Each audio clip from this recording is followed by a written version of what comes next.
Masako, good to see you. Thank you for doing this. Thank you very much for having me on. You know, this is I think the seventh or eighth time that I've spoken to you on here. Yes, I'm so thankful for having me this many times, and I hope to meet your standards. Whatever. So people, you didn't hear this before, but Masako said my show is serious, and I kind of laugh at that because, you've been interviewed by Emerald Robinson. You've been interviewed by Candace Owens. You've been called the Candace Owens of Okinawa, right? You have to be I would think the most well-known conservative independent journalist in Japan. I hope to be like that, but I'm still working on it. Well, and you went to Klaus Schwab. I don't think people realize, I've talked about this a lot, that when you approached Klaus Schwab at the World Economic Forum, that was unbelievable, Masako. Yes, I did my homework before going to Davos, and I was kind of lucky too. How long were you waiting there for him?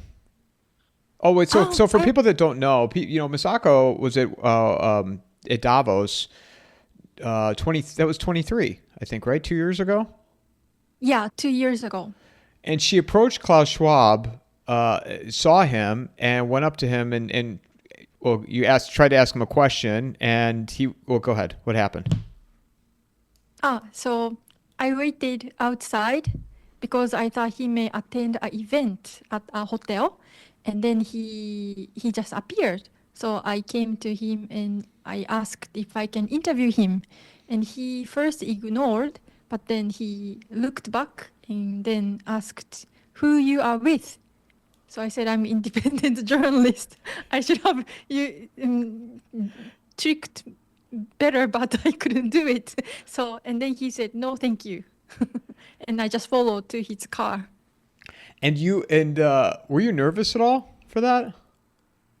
No, but my adrenaline was kicking off, and I was like, this is the moment people all over the world wanted to get.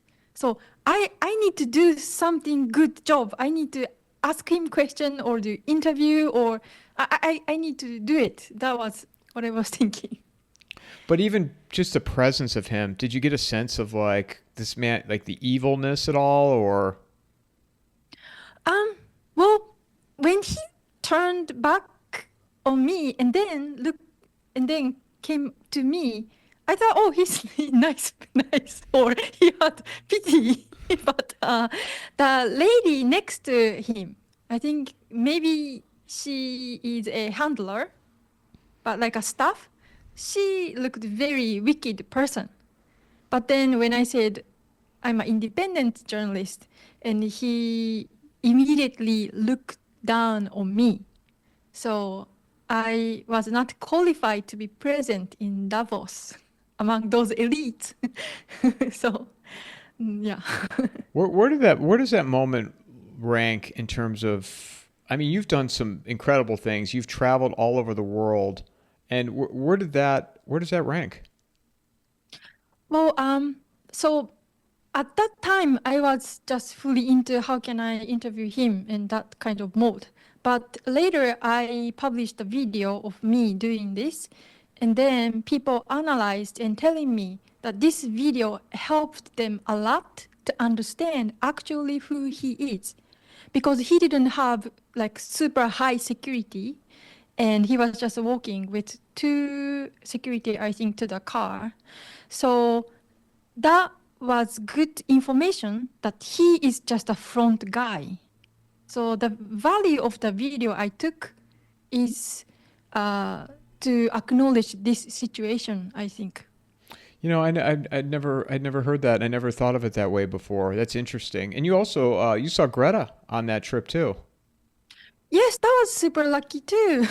Did you know about either one of those? Did you get tipped off or anything, or was it just a guess? For the chairman, Klaus Schwab, I had kind of a clue because I was looking for where he's going or what kind of events happening at the Davos night.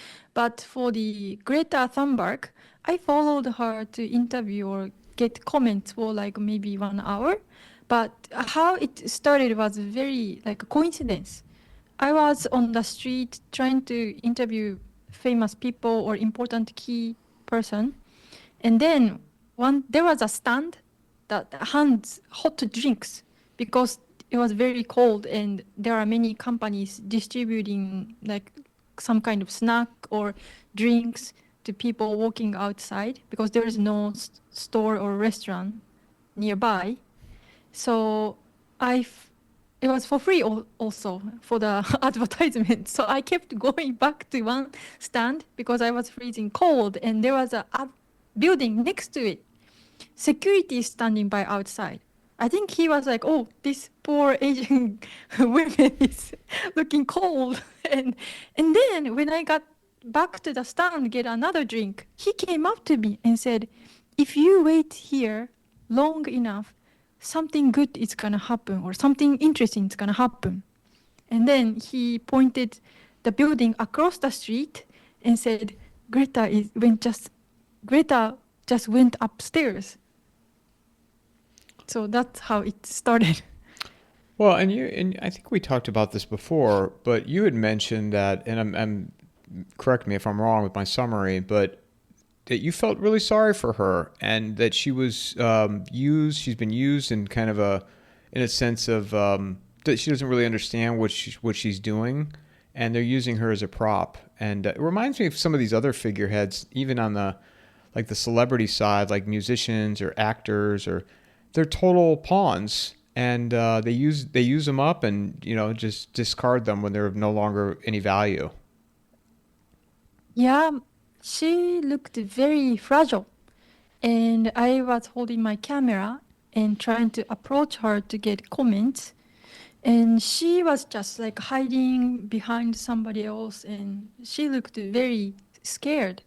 So at first I thought maybe like am I a mean person trying to get comment out of her, because she looks very scared, like almost like a puppy, scared.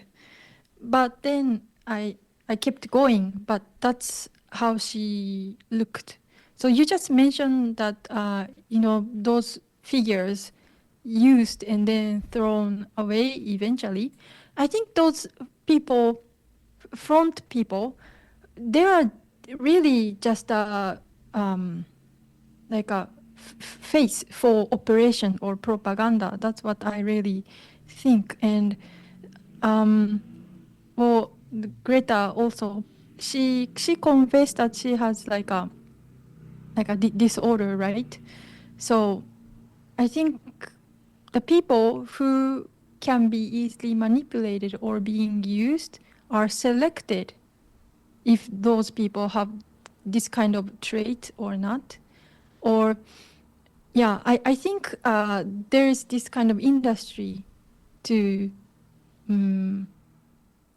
find which figure can be used or not. And who is sellable as well, right? Who can market well, with the messaging. Yes, who got the talent and who has the pretty face, and like a weakness that can be manipulated.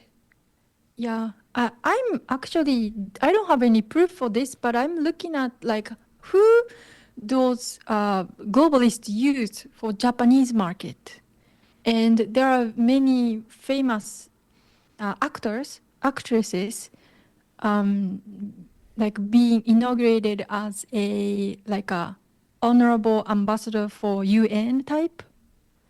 I think they select according to those criteria. I think I should not mention the name because this is just my guess, but there is a very famous actress.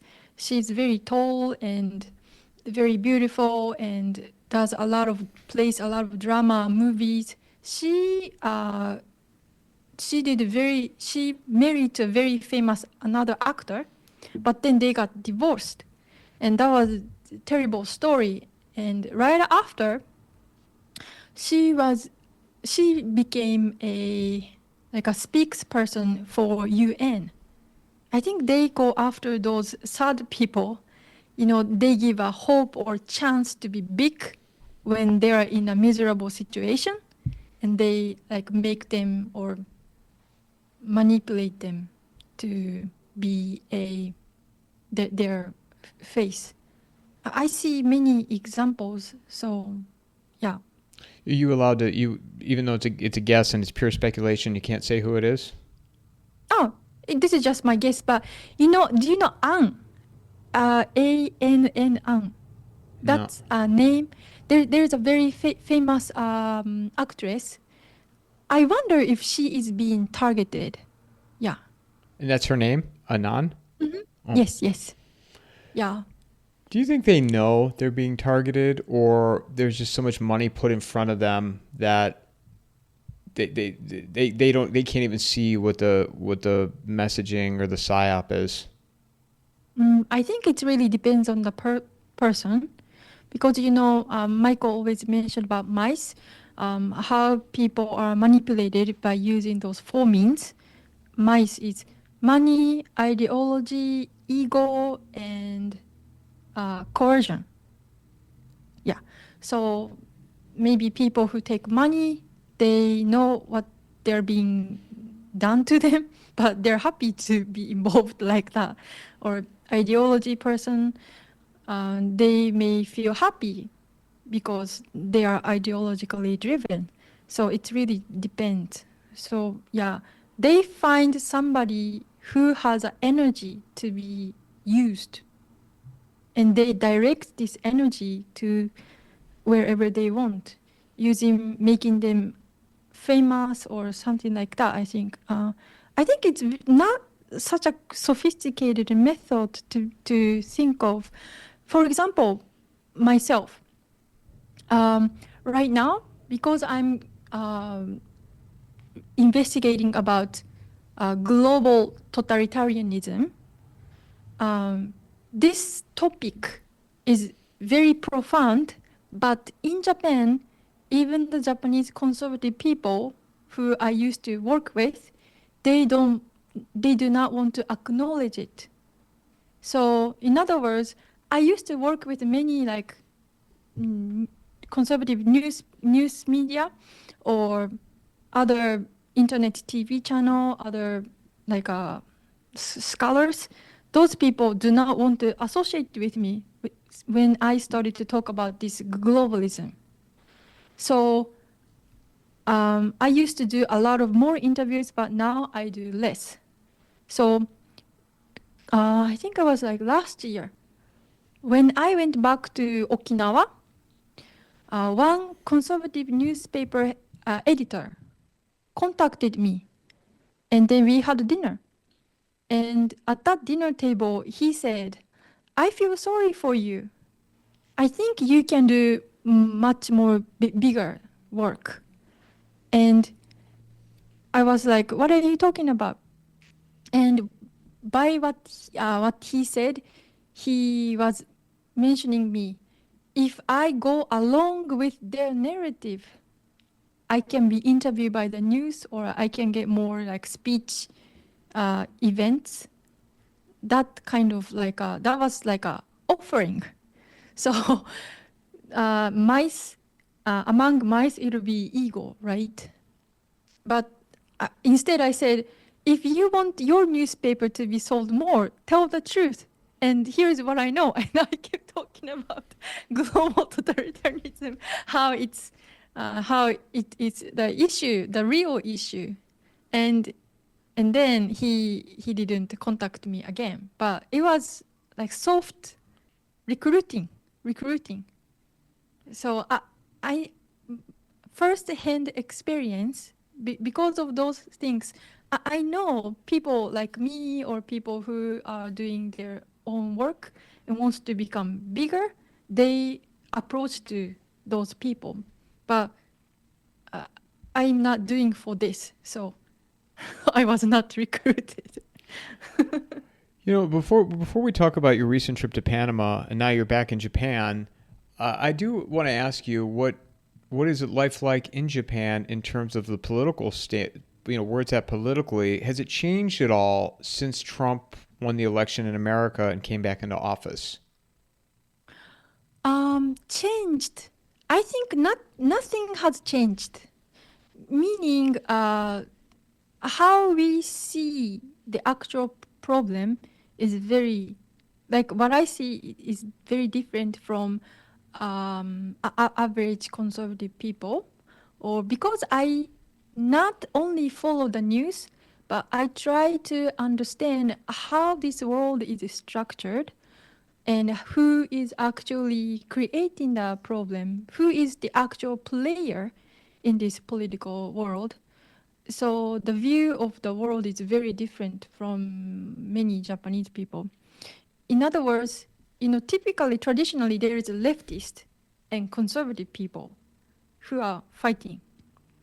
And there is a conservative newspaper, leftist newspaper, and they say that Trump is conservative side, Biden is leftist side, and this time Trump won, so we have the like a true leader, so everything is gonna be okay, and Japan will be saved too. That's the kind of like a major mindset of Japanese conservative people. But me, I don't hold this view anymore. I used to think that if President Trump get elected and everything is going to be fixed, but the situation is not that simple. So what should I say? Even if President Trump won, but the Japanese people's how they think has not changed. So to your question, it's still the same. The diversity, equity, and inclusion, the pride flags, LGBTQ, and all that still moving forward and still being pushed on your country. Okay. So in terms of this question, it's very unique in Japan. In America, when president changes, all the political direction changes, right? Like, okay, since to now, all the law will be, this law is no longer in effect. But in Japan, once we do something, once we commit something, it's very hard for us to stop it. Because if we do this, then it means that denying of ourselves in the past. So in Japan, we cannot do this drastic change. Yeah. So still in Japan, there are LGBTQ quote unquote education. Maybe I should use indoctrination. Still going on. We don't see much in the news, but it's still spreading. So it hasn't stopped or it hasn't changed at all. No, because we have the law, we passed the law to implement this in education and in our society.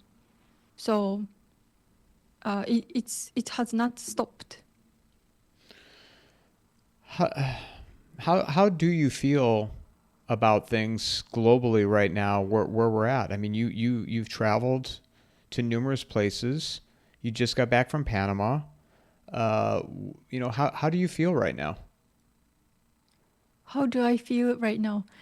I just came back from Panama, and I was hoping that these illegal invaders who poured into United States will be deported. So I just hope this mass deportation will actually happen, but it seems that it's not happening as we hope to. So I just think it should happen, like right now. What were you seeing then in Panama? Because you were there for a good bit. What were you seeing then before you left? So before I left, so I want to share the story about the Chinese people who were deported.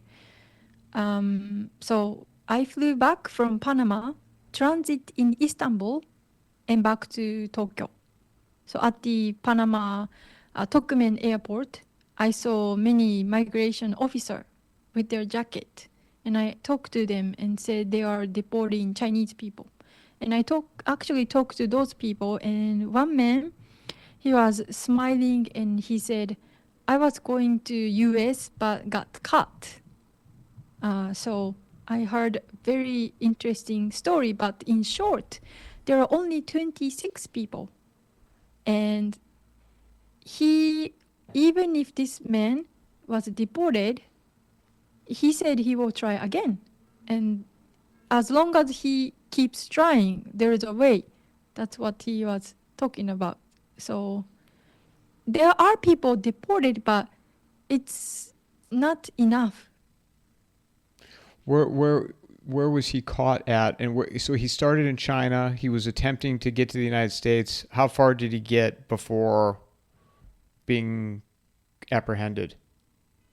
So he said he took boat from Bahamas, Nassau, and he took boat hoping to get to Florida, but he was caught. So he was arrested by the Coast Guard, and then from Bahamas, he was sent back to China. So on the way, he took transit in Panama. That's why I met him. Yeah, that was his route. And he told you, so he's going back to China, Mm-hmm. and then he's going to just turn around and come back? Yeah, he has a wife and child. I don't know how many, but child in United States. In other words, he has family in United States. And in Istanbul, he was communicating with them, or yeah. So he's still plotting how he can make it to United States. Not only him, but other Chinese people too. So like deporting doesn't mean they lost. It's just rerouting for them. And he was complaining how the people who aid them to go to smuggling business, they call those people snakeheads. He complained those snakeheads do not refund his money. So, but he will, those people are still trying to smuggle into United States. Did you ask him who were the snakeheads or who were the smugglers? No, I didn't have chance to talk about in detail, but those people are out of UN or UN, what should I say, like a UN or IOM. Those international organizations have their meta structure all over the world to aid those illegal people and pour into the targeted countries. But Chinese people, they have different structure. So those are the ones called snakeheads. And maybe I might have snakehead's phone number. So I don't know for sure, but I want to find out. We should call right now. Want to call right now while we're doing the podcast? We'll do a Oh, yeah. see if we get Snakehead on the phone. Yeah.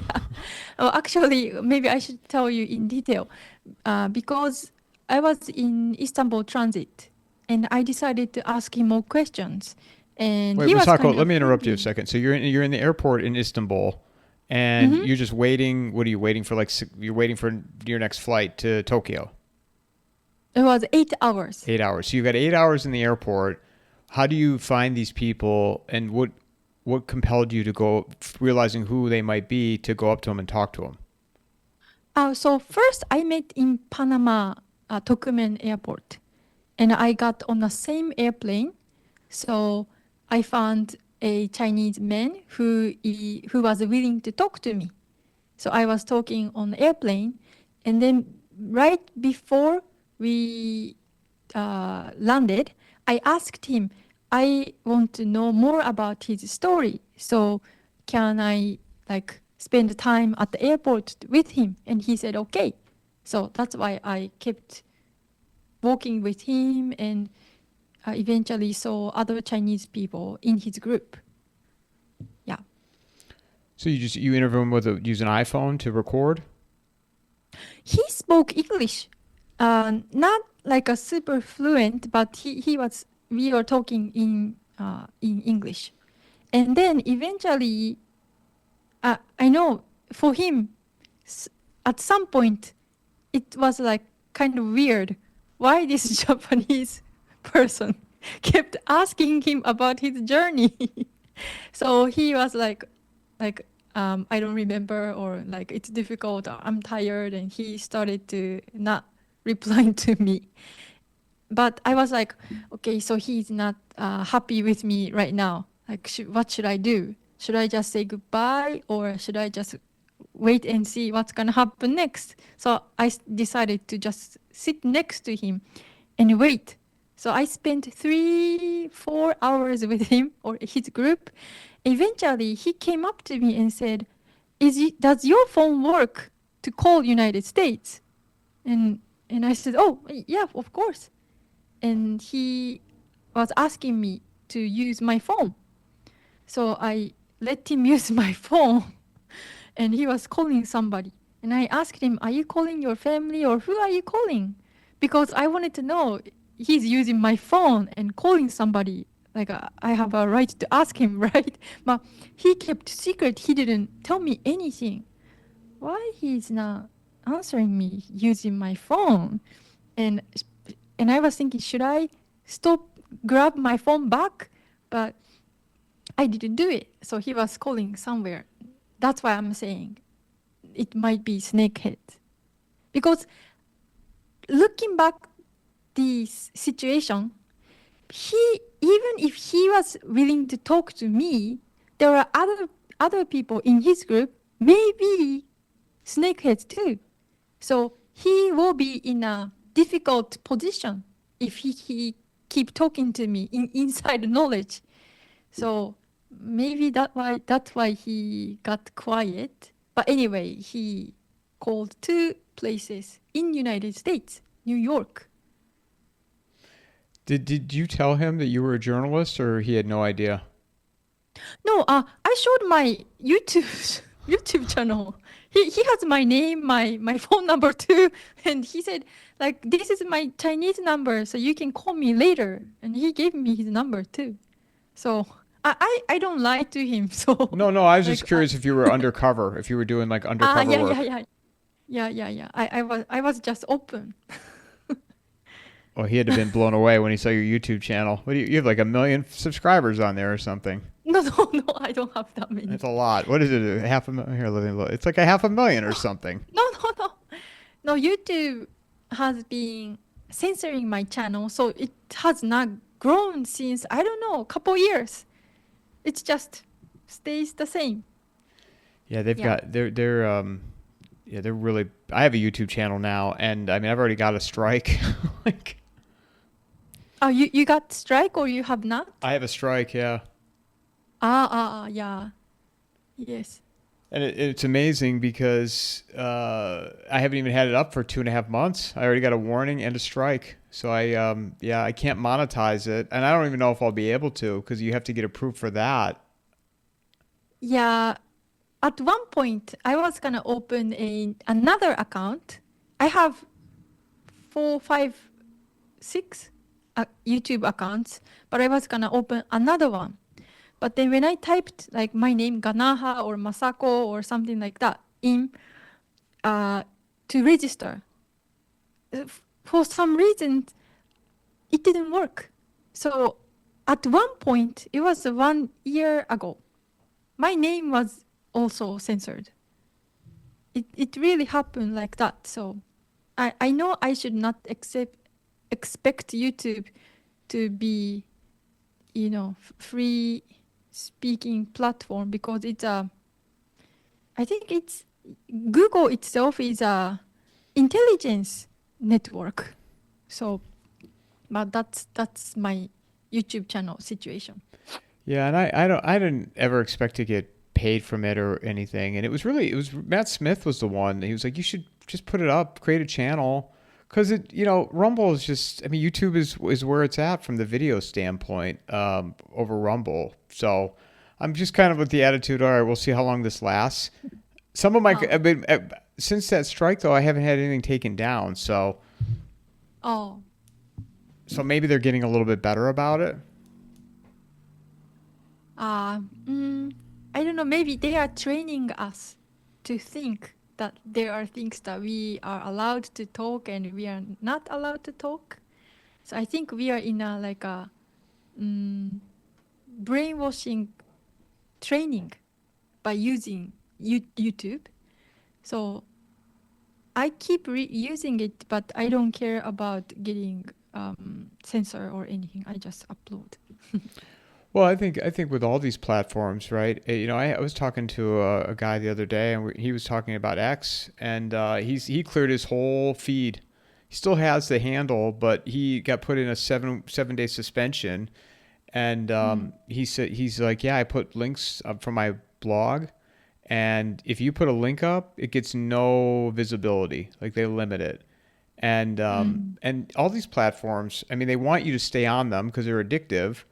But if I was to put your YouTube channel on, they don't want people going from X to YouTube or X to Substack, and vice versa. They don't want you going from Substack to X. They want you staying on that platform, keeping you on there as long as they can. Yes, that's like the phone itself is a Skinner box. Recently, I'm using my phone a lot less than before now, and even I acknowledge that those machines are using us to manipulate us. I was kind of like sort of like addicted, or of course I have to use it for my work, so I'm always constantly checking. But especially X, because I use X a lot to put stuff out, I started to feel very uneasy, and like there are so many contents that are very like constant stimuli, like intense stimuli, and even if I only check news or political content, they feed me with very nonsense video or very grotesque video. So I started to realize, why am I seeing those? And is this because to manipulate how I think or my mental status? So I decided not to use it as much. And I think I can think more clearly and I can focus even more. So those things are very, very dangerous, to put it in mildly. So we really have to be careful about those phones. I forgot what I was gonna say. So yeah, it's a Skinner box. So What is it? What box? Skinner box. Skinner? Like skin? Yeah, there was no, it's a name of a doctor. It's a very famous human behavioral experiment, and he used rat and also human baby, and it's close to Pavlov. Pavlov dog? Yes. So Skinner gives stimuli to baby, meaning he gives, if the baby touches a button, then he get a snack. So by this, he trains a baby and studies how human acts, like constant rewards, or if he failed to, he fails, he doesn't get a reward. So human wants more reward, so they act accordingly. So for those phones, we are used as in a Skinner box. So if we, for example, like button, or if I put something up and people like a lot, then, oh, I'm happy. People are responding, so I want to put more stuff. And this kind of thing is being addicted. And every time, message comes, the phone makes noise, bing, and like, oh, somebody is needing me or somebody is contacting me. So I want to engage more. And eventually you will be addicted to those machines, and you cannot, like, you're just, it's like a marijuana in a sense. It's like a drug to your brain, but it's just a stimuli in this case. And eventually you will be easily, your mental status is not stable, and you get very, because you use phone all the time and blue lights affects your condition, that kind of things.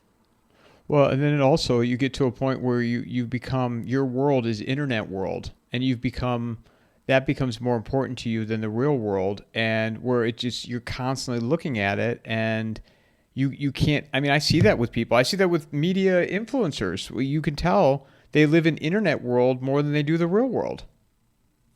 Yes, yeah, it's not healthy, and that's the way to make general public susceptible to any manipulation. They're creating condition, first set the condition so they can easily spread any information or any influence or any certain action, maybe to get shot or mark of the beast when they want us to, because our condition is already set. We can look to which direction, whichever they want. So I am resisting to be conditioned. I agree with you. I mean, I feel like the public has been conditioned already. And, they talk about the CBDC, everybody doesn't want that to occur. But to me, it's already here. And we just spent 20 minutes talking about it. Mm-hmm. Yeah. Yes, it's already here. Yes. But yeah. But what I'm doing is... You're smiling, though. For people that are listening, Masako's smiling. I'm trying to resist as much as possible. And one of my try is to encourage people to read more books. Because nowadays, we don't read books as much as we used to. And I think reading books is very healthy. Because, like, if we are engaging in, like, with this kind of phone or screen, we are, what should I say? We are not active. We are passive. So I want to change this mindset. Instead of what's our option, I want to say, I'm going to create options. So I think those different direction of how brain works can be, what should I say? Can be done by reading books. Because if we open the books, we don't know anything unless we actively engage. But if we open the phone, then it will talk to us. So we don't have to do anything, and our brain can become lazy. So that change of our brain mode is very important. So I'm encouraging people to read books, and what I do is interesting. Ironically, I use YouTube live stream and tell people, if you encounter my live stream, I'm not gonna tell you what to listen or what to read, but this is a chance to change our mode. And please go bring book, and then let's spend time together by reading it. And so I'm just quiet, and I just read what I want to read. Actually, people like it. Yeah. So by using their tool, but to make us in the opposite direction, that's my experiment.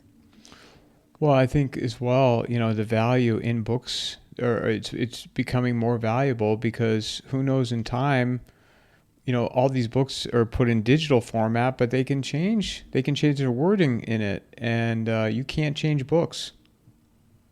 Yes, that's very important. Yeah, we should buy as much book as possible, especially old books, because I'm sure those books is targeted and they're gonna burn it. There is a terminology for it. It's biblioclasm, something like that. Those totalitarians like to burn books so that we would not be able to learn from it and break get out of their matrix world. So yeah, go analog is the way, I think. Go analog.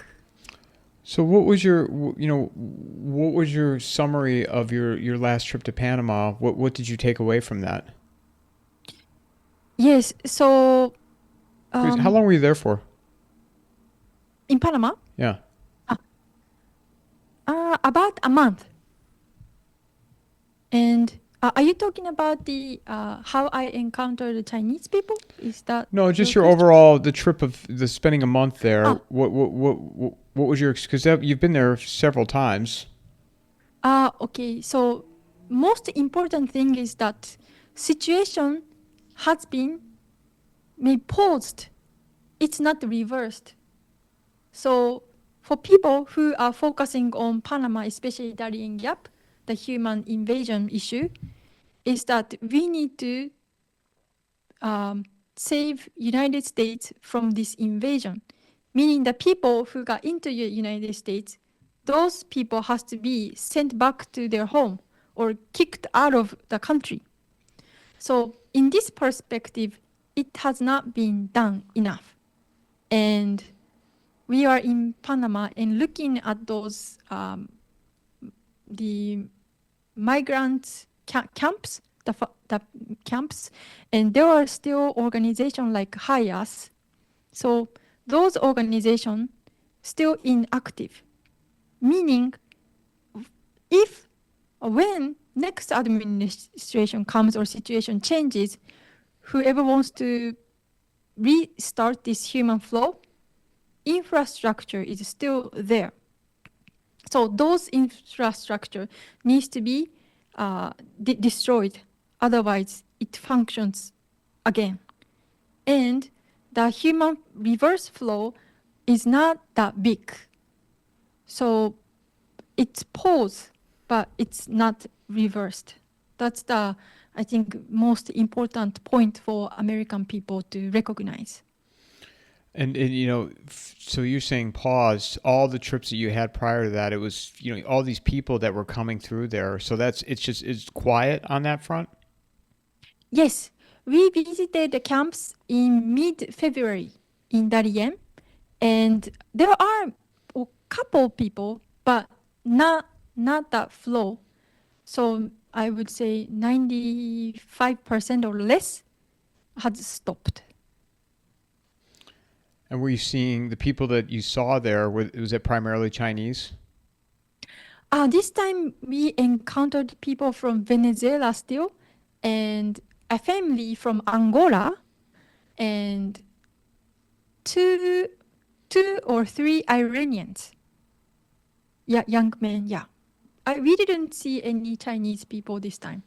We saw a lot of Venezuelan try to get boat back to Venezuela, but because of the local indigenous peoples infighting, that who is going to make profit out of those reverse flow, I think the internal negotiation didn't go well, so they shut down this route. I'm talking about place. It's called Gunayala. Those Kuna people are the ones who are infighting. So Venezuelans on their own went to place in near Darien, tried to get boat back to Colombia, but the route was shut down by Senafront. We are physically present when the couple officers approached to the group of Venezuelans. I think it was like 30, 40, or 50 Venezuelans in the middle of Darien. They were trying to go to the boat. So, but because the road was closed, they couldn't go to the beach. So they were hanging around near the restaurant. And we went to the restaurant and tried to talk with those Venezuelans and see what was really going on.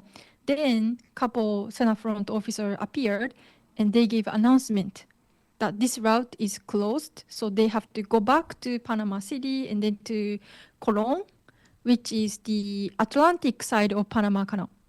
And then take boat from that route. So yeah, we saw small reverse flow and pause of mass human flow towards United States, but not mass deportation. That has to happen. And no sign of tearing down the infrastructure that's been put in place. That was all still completely intact. Yes, that's right. How much do you see China's influence in Panama in regards to small businesses and just the population? Chinese people, they were in Panama when they built the Panama Railway, Transcontinental Railway. So they were there from the old days, but they were mostly Cantonese-speaking people. So not the Mandarin-speaking people. So the people who are coming, new people speak Mandarin. And so the small business-wise, little mini stores across the country, they are all run by Chinese people. If you see a little store, the owner is Chinese. So they are everywhere. And there is a Confucius Institute. For those who don't know what Confucius Institute is, it's a quote-unquote culture exchange facility. But what they do is they use it as a hub for recruiting local people and make them into Chinese spies. So that's there at the Panama University. So the influence is heavy. Yeah. And as you know, the two ports in Panama Canal, the company is called Hutchison, One Port. They had the ports, both sides, Pacific sides and Atlantic sides. But recent news says that BlackRock decided to buy those stocks. So they're gonna own it. And because President Trump was talking about the issue of Chinese influence, Panamanian government started to audit this company, and then it led to BlackRock. I don't know if led to, but then later news, BlackRock bought it. So there is a fight between those people. So the Chinese influence is heavy. Well, what were your thoughts when you saw that BlackRock, made this acquisition? What my thought? Well, I don't trust BlackRock, so it's not a good thing. But so it's not like Chinese operating at the Panama Canal is not good. So they need to be kicked out. But this is the problem, and the solution is also not a good idea.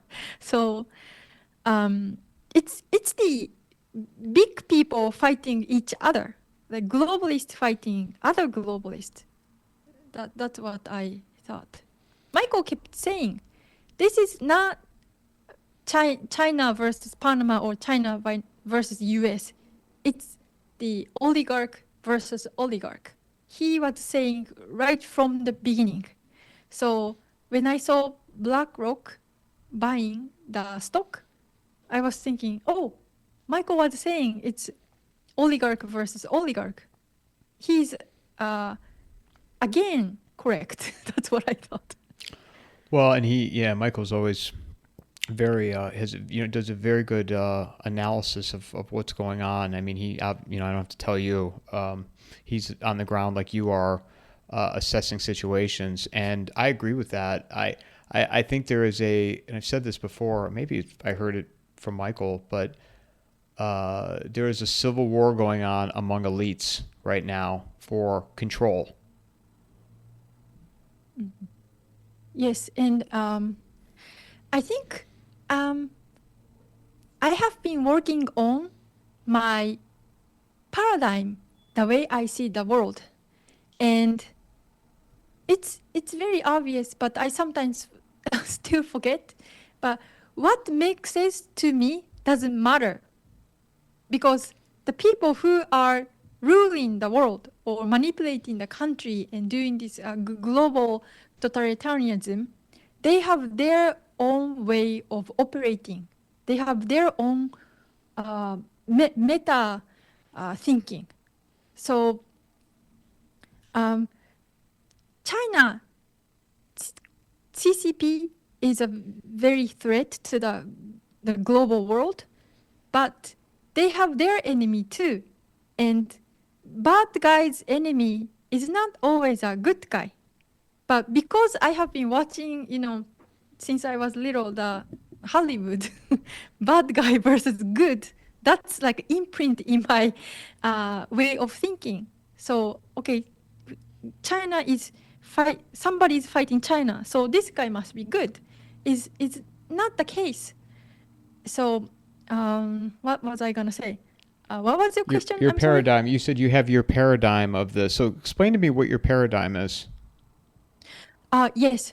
So, first paradigm is that now the world is not governed by each country.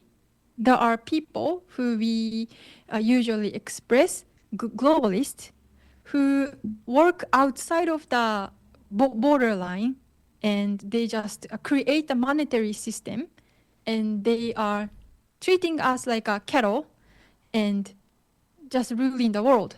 But those people, there are many groups, so they are fighting, and that's the history. But we don't learn about those history, and we think that political huge event happens because of the world peace idea. Or so it's always the story that we hear from the newspaper is just a cover-up story. What's behind is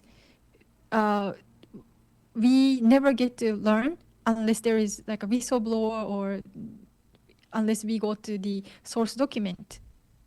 Yeah, but it really makes sense though, because as I learn about the history, it's all about who is stronger than the other, who can manipulate others than the other.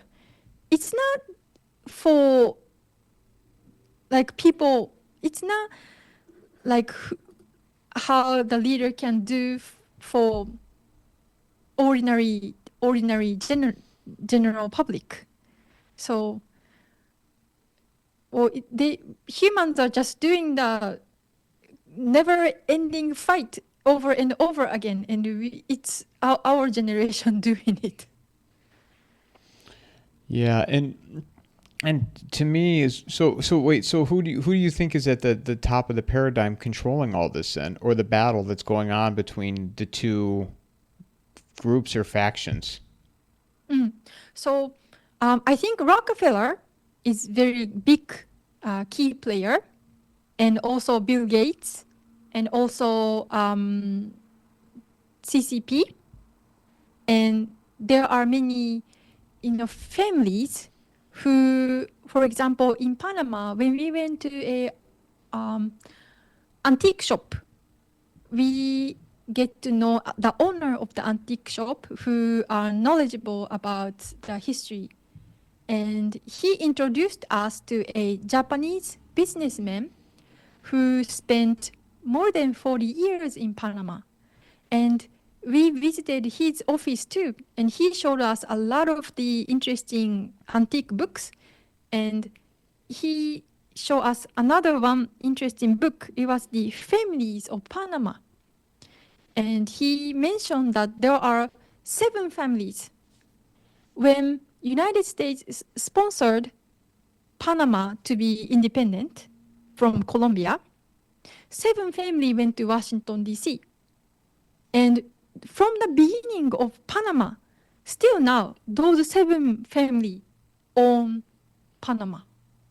So what I was gonna say is that those old oligarch like families, they are also the players, and yes, so those people are the ones who are the players in the world history. Do you feel like, and this is the way I feel, so I'm curious if you feel the same. You talked about various oligarchs, and I think big tech is part of that as well. And you have BlackRock coming in, and what's the saying? Better to do a deal with the devil you know versus the devil you don't know. But it's still, it's still the devil, right? Ultimately, I think we're going to end up in the same place with all this. And like with phones and digital control, and be able to turn it off, turn it on, tell you where you can use it, whatnot. And I don't think you can stop that. I don't know how you can. Yeah.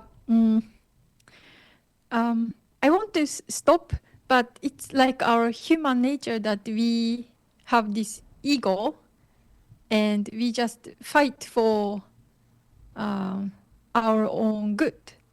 So it's clearly escalating, and even many people still who believe that President Trump is going to save us all, of course, get disappointed. I know, including my father too. We get argument about this, but I just have to be honest with myself with what I see. And I used to believe when, for example, Japan, Prime Minister Abe became Prime Minister, then everything that conservative people hoped for is gonna come true. And my Japan country is going to be real Japan back again. I believed in it. I really believed, but believing and what's actually happening is different.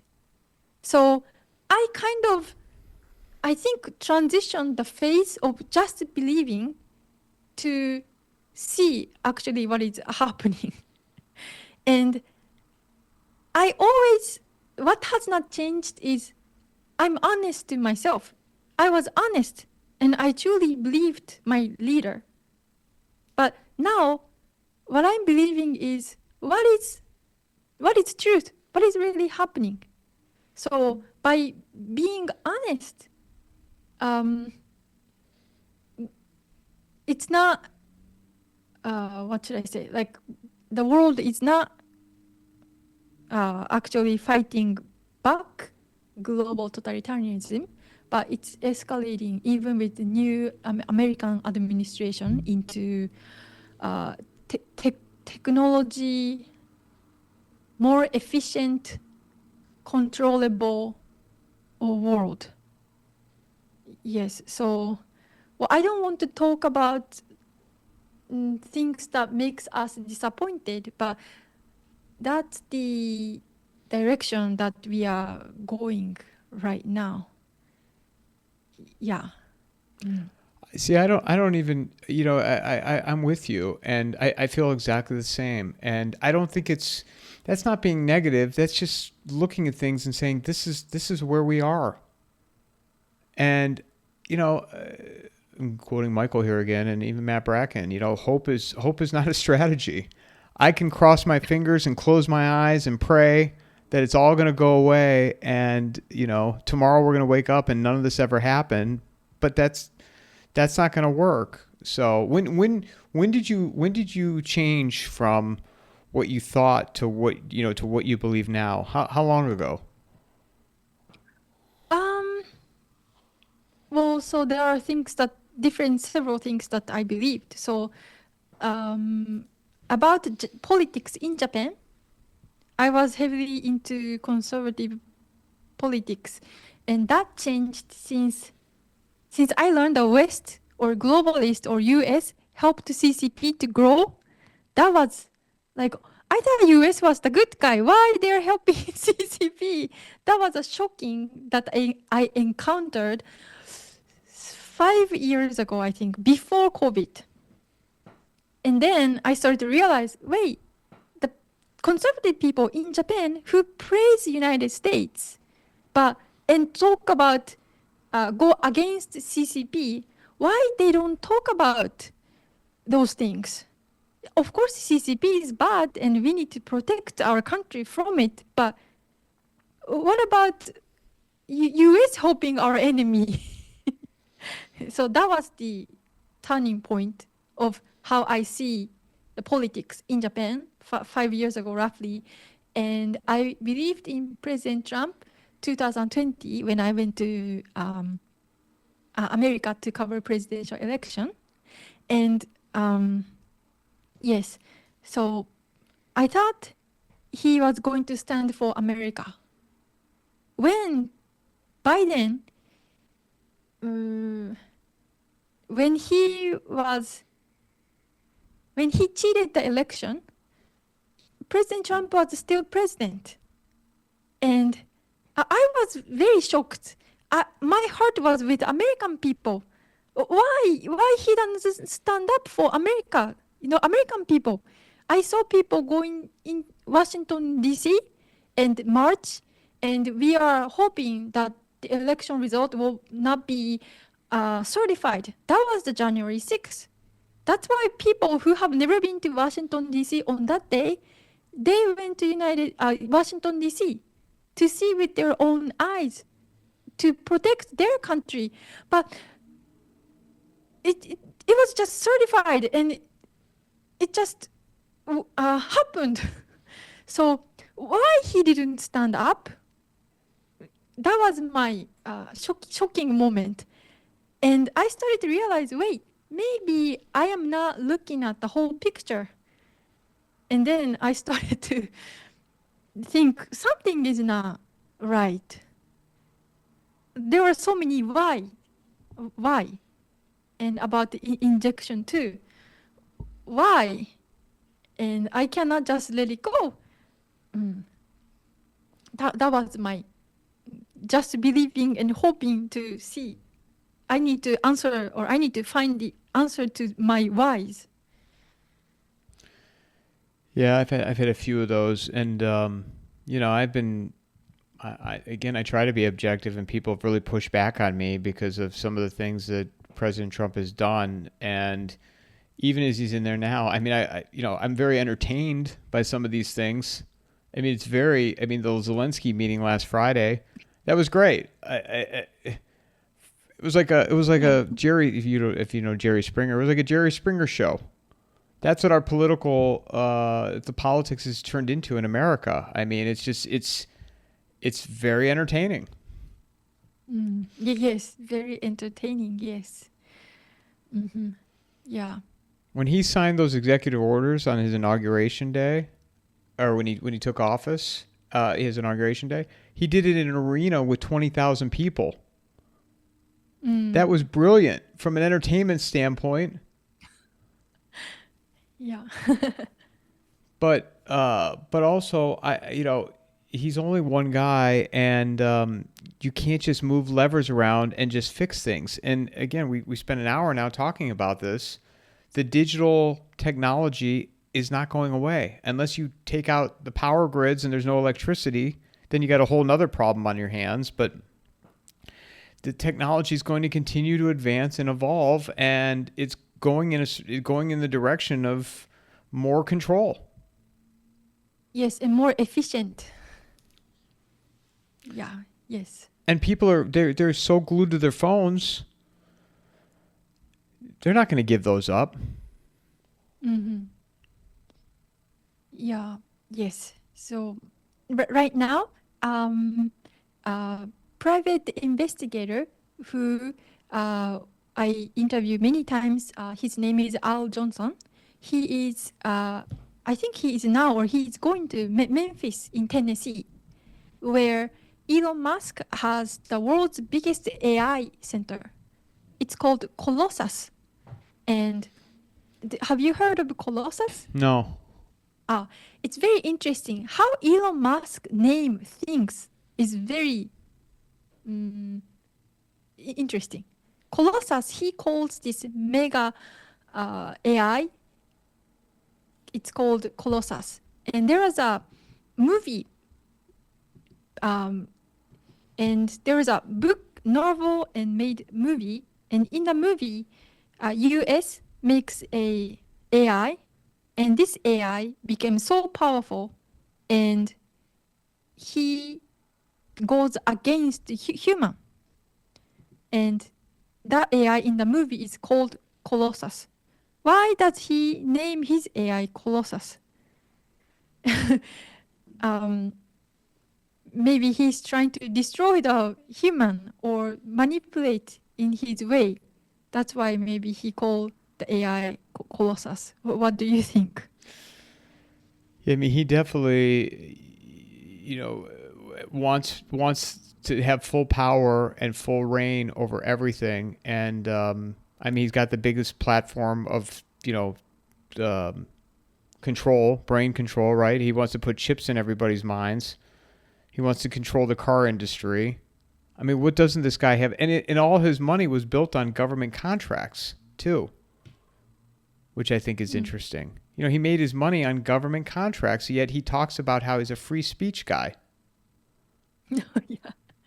And his X is not a free speech platform. Not at all. Yeah. Yes. So I think we are in a, movie Matrix. I used to like movie Matrix because I thought it taught me the idea of red pill, blue pill or red pill. And I thought I took red pill. So now I am realizing what's around me. Not the real world, but the computer world. But that way of viewing the world itself is trapping us. Because who made this red pill and blue pill? It's the same pharmaceutical company. So we gotta go into not choosing whichever they created by the same guy, but we need to go to the even more above. So yeah, this Elon Musk and Democrat versus Republican, those kind of fight that are very entertaining and very emotional. We are still in another matrix. It's amazing how you look at these movies from, I don't know how many of them you've seen, but from the 80s, 90s, 2000, and you're like, wow, they really had something with all this. I mean, even Terminator, if you ever saw Terminator 1 and 2, where the machines took over, and did you ever see those movies? No. Oh, they're really good. I mean, it was Arnold Schwarzenegger. In the original Terminator, he had just started breaking out, and then Terminator 2, that put him into mega stardom. And it's just the premise of it's very interesting, and how the machines took over. There was they launched nuclear bombs, and then the humans that were left, engaged in a all-out war with the robots. And then what they happened was they sent the Terminators, the machines sent a Terminator back to the future to kill the leader of the humans. So the humans sent back a soldier to protect the woman who was going to give birth. She wasn't pregnant yet, but give birth to the leader of the humans. Because the humans had won the war in the future. And that was the premise of it. But you see these computers, just taking over. And that's the direction we're heading now. I mean, the whole AI conversation, which we didn't even talk about, that seems to be moving very, very fast. Mm-hmm. Yeah. Yes. Maybe we need to live with Mennonites. Live with what? Mennonites. Mennonites? Mennonites. Yeah. Yeah. Well, the Hunger Games too, that's another one. Like, you look at that and you're just like, wow, they really, they had something figured out when they wrote this. Maybe it was done on purpose. What are you working on now? Where's your focus at? So I just got back to Japan, and I'm thinking to give presentations, like speeches in Japan. So I want to talk about how the current Panama issue and what's happening in the United States, not the from the standpoint of hero will save the world, but to acknowledge that we need to change our paradigm. So still continuing the issue, human invasion, and also the self-amplifying injection too, it's still ongoing. So this is a huge issue now spreading to Europe, to other countries. The countries started to give approval to this poison. And one congressman in Japan recently had a press conference. His name is Haraguchi Kazuhiro. He was the one who got shot 3 times, and he had a cancer and recovered. And since then, he is advocating the dangerousness of those injections.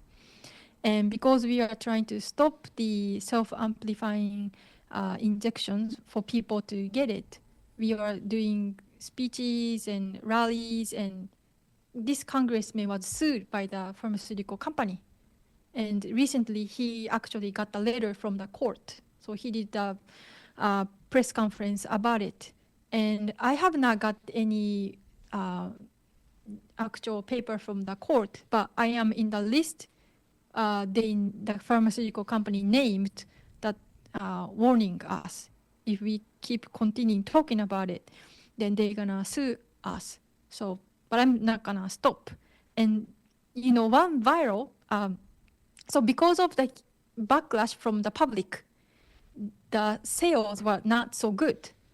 So now they came out with another one, which is the previous one was 1 vial contains for 16 shots.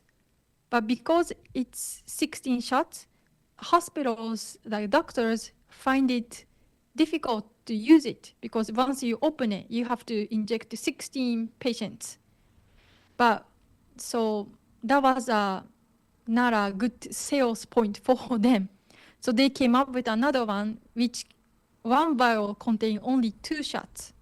So they are making it even easier for people to get it, this poison. So we need to do this campaign to talk about the dangerousness. Already 3 people in Japan has passed away after getting this shot. And people are still getting this thing. When I see the taxi drivers still wearing masks and people at the airport wearing masks, I see sometimes. So people are still in brainwashing state.